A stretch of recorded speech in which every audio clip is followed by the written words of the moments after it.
আজ তৈরি করব পেঁয়াজ রসুন ছাড়াই সম্পূর্ণ নিরামিষভাবে পনিরের গ্রেভি রেসিপি। এর জন্য নিয়ে নিয়েছি পনির আর ক্যাপসিকাম, আর এদিকে মিক্সিং জারের মধ্যে দিয়ে দিয়েছি দুটো বড় সাইজের টমেটো কুচি করে, আর আগে থেকে ভিজিয়ে রাখা কাজু বাদাম, কিশমিশ আর চারমগজ। এরপর একটা ফাইন পেস্ট তৈরি করে নিয়েছি। আর এদিকে কড়ার মধ্যে সর্ষের তেল দিয়ে তেলের মধ্যে অল্প একটু লবণ দিয়ে পনিরগুলো দিয়ে হালকা করে ভেজে তুলে নিয়েছি। ওই তেলের মধ্যেই দিয়ে দিয়েছি ক্যাপসিকামটাকেও হালকা করে ভেজে তুলে নিয়েছি।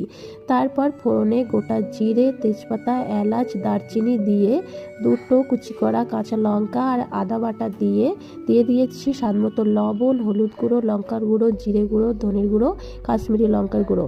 এরপর একটু জল দিয়ে মশলাটাকে ভালোভাবে কষিয়ে নিয়েছি। তারপর আগে থেকে বেটে রাখা যে পেস্টটা করেছিলাম সেটা মশলার মধ্যে দিয়ে জল দিয়ে ভালোভাবে কষিয়ে নিয়েছি। তারপর স্বাদ মতো চিনি আর কাসুরি মেথি পাতা দিয়ে ভালোভাবে কষিয়ে নিতে হবে যতক্ষণ না মশলা থেকে তেল ছেড়ে আসছে।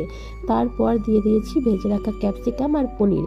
এরপর ভালোভাবে কষিয়ে নিয়েছি। তারপর দিয়ে দিয়েছি পরিমাণ মতো জল দেওয়ার পরে ঢাকা দিয়ে রেখেছিলাম 10 মিনিট মতো লো ফ্লেমে। 10 মিনিট পর ঢাকা খুলে রেডি হয়ে গেছিলো গ্রেভি পনিরের রেসিপি।